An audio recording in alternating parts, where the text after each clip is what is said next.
आज मु आपण मान सहित अमृतभंडार गोटे यूनिक रेसिपी शेयर करी जोटा कि समस्त को खाइबापी बहुत पसंद आसो। ये क्षीर रू तैयारी पनीर जमी देखा किंतु या अमृतभंडार तैयारी करछि अमृतभंडा पनीर और टेस्ट ना बहुत बढ़िया आसो। तो आप निश्चय घरे थरे यहाँ ट्राए करेंगे। आपण मानक केमती लगे मत कमेंट सेक्शन में भी जनइबे। तो चलते स्टार्ट करियो आज रेसिपी। सब प्रथम आप समस्त को वेलकम करछि मो चैनल दमयंती किचन रे। जदि आज रेसिपी आपण मानक पसंद आसो वीडियो को लाइक करेंगे, शेयर करेंगे और चैनल जदि नुआ अच्छा सब्सक्राइब करने। तो यही रेसिपी तैयारी करने मुझे प्रथम ये कड़ाई बसई नहीं। कड़ाई गरम है आम आड करवा तेल। तो मुझे रिफाइन तेल नहीं आपण मैंने या जगह सोरिष तेल भी नहीं पारे। तेल ये गरम हो गला जिते तेल भल भाव में गरम होम ये आड करवा अल्प चीनी, हाफ छोट चामच ये चीनी आड करवा। चीनी को ये आम कैरामलाइज करवा जहाँफल कि तरकारी कलर और तार बास्ना बहुत बढ़िया आसो। तो यहाँ जिते फेण उठीज आम ये आड करवा तेजपत्र, गोटे डालचीनी और 2टा लवंग। आटा जिते तेल में भल भाव में फुटीज आम ये आड करवा पियाज। पियाज को पूरा छोट छोट काटिकी मुझे नहीं या भल भाव में चलईदे। पियाज को आम बेसी डार्क कलर करवानी, गैस फ्लेम टी लो करके तो किस समय आम भाजीदे। पियाज भाजी हवा भितर आम मसला रेडी करनवा।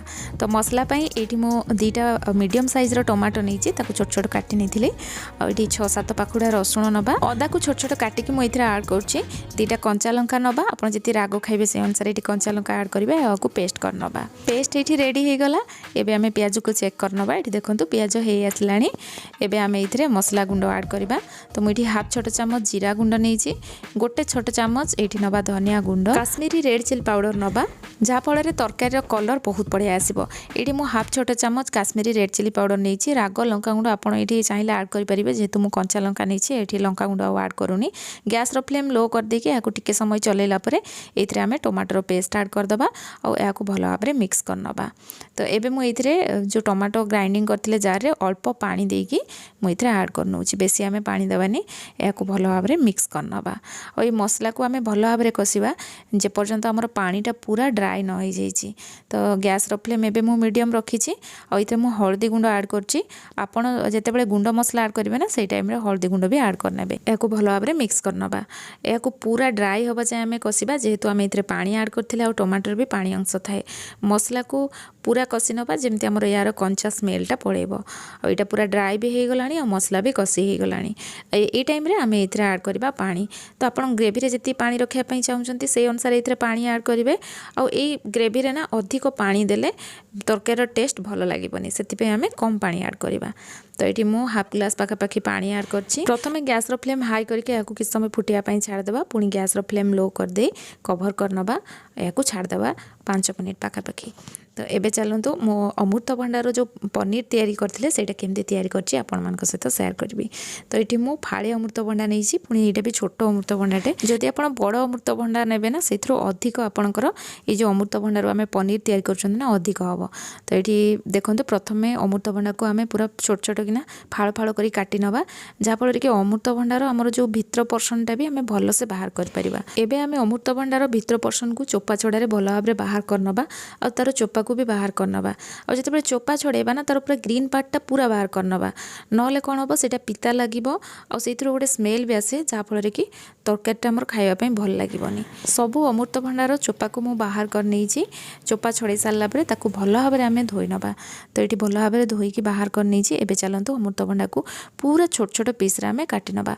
छोट छोट पीस काटिले कौन यहाँ ग्राइंडिंग करने सुविधा हम कारण आग को आम या ग्राइंडिंग करवा।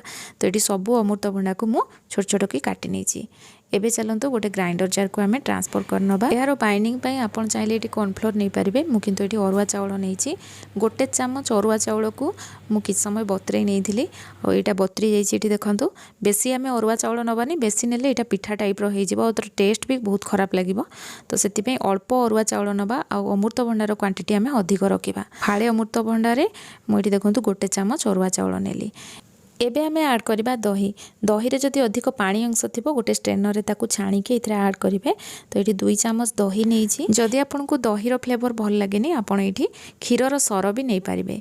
स्वाद अनुसार लुण दबा और या भल भाव में आमे ग्राइंडिंग कर दबा। ये बिल्कुल भी पानी दबानी, खाली ताकू ग्राइंडिंग करबा जेहेतु अमृतभंडार भी पानी अंश थाए। और या पूरा फाइन पेस्ट करनबा जेमति इथरे किछि खदड़िया अंश रहिबोनी। और एटा देखंतु पूरा चिकन हेकी बाटी हिची। अमृतभंडार पानी अंश थाए सेति पे आमे कौन करवा या प्रथम सिझे नवा जो पानीटा थाए ताकू ड्राई करदे कड़े गरम कर नहीं एबे आमे अमृतभंडार पेस्ट ये आड करवा और या कंटिन्यूअसली चलेबा जाफल अमृतभंडाटा सीझीज और तार जहाँ पानी भी थी रिलीज हो ड्राए हो तो ये देखूँ या किस समय चलैला यहाँ धीरे धीरे ड्राई हो आसला आपड़ जब डायरेक्ट प्लेट्रे देकी अमृतभंडार ये पेस्ट को सेट करने चाहिए सिझाई चाहिए ताले यहाँ हेनी तो ताकू प्रथम एमती ड्राई करने पड़ो गोटे डो टाइप तैयारी करने पड़ो आ देखूँ तार टेक्सचर कौ भाया अच्छी ये टाइप रहा हेले आमर जो आम अमृतभंडार जो पनीरटा तैयारी करवा ना सीटा पूरा सॉफ्ट हम एबे मो गोटे प्लेट्रे अल्प तेल देकी चारिपट साइड लगे नौ आम जो डोटा तैयारी कर अमृतभंडार ताकू आनिकी आम आड करवा माने एटा को आम सेट करवा तो से मुझे सबू अमृतभंडार डो को आनिकी आड कर नौ और पानी हाथ होती एमती आम प्रेस करी सेट करनवा ये पूरा गरम थाए केयरफुली करेंगे तो यहाँ पूरा सेट हो गला एवं चलते यहाँ स्टीम करवा स्टीम करने मु कड़े पानी गरम करनी यहाँ गरम हो गला या उपरे गोटे आम स्टाण्ड रखा एमती जदि स्टाण्ड नथिबो आपन कौन करेंगे नॉर्मल जो घरे प्लेट थी प्लेट को उल्टा करके रखिने ता उपरे प्लेटा रखिने प्लेट को मुझे रखी या कवर करके गोटे मिनिट रु 2 मिनिट पाखापाखि आम स्टीम करदे ये देखो 2 मिनिट मुझे स्टीम कर नहीं एबे आम या कि समय ठंडा हाँवाई छाड़दे फैन तले रखिले ये बहुत जल्दी ठंडा हो ठंडा हो जाइए और पूरा सेट भी हो जाइए एबे आम गोटे प्लेट को बाहर करनवा ताकू उल्टा करनवा टिके एमती हाथ में टैप करदे यहाँ जल्दी ही बाहर जीव कारण ये तेल देते आम और या पूरा पीस पीस करके काटी नवा जमती आम पनीर काटती और देखो यहाँ केते सॉफ्ट होती जमती पनीर आमर पूरा सॉफ्ट थाए ना से टाइप रो सॉफ्ट होती एबे चलतु या आम फ्राए करवा से मुझे गोटे फ्राइंग पैन नहीं ये आम अल्प तेल आड करवा बेसी तेल दबानी अल्प तेल भी यहाँ फ्राए हो अमृतभंडा पनीर को ये आड करवा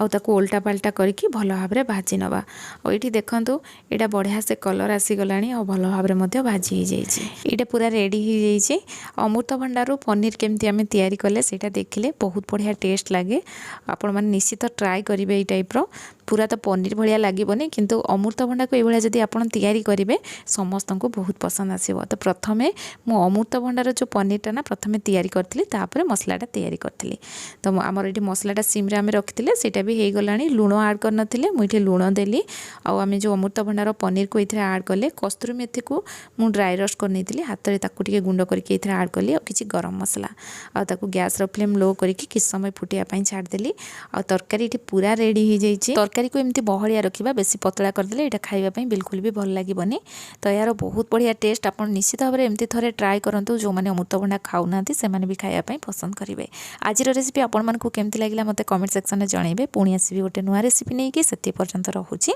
धन्यवाद।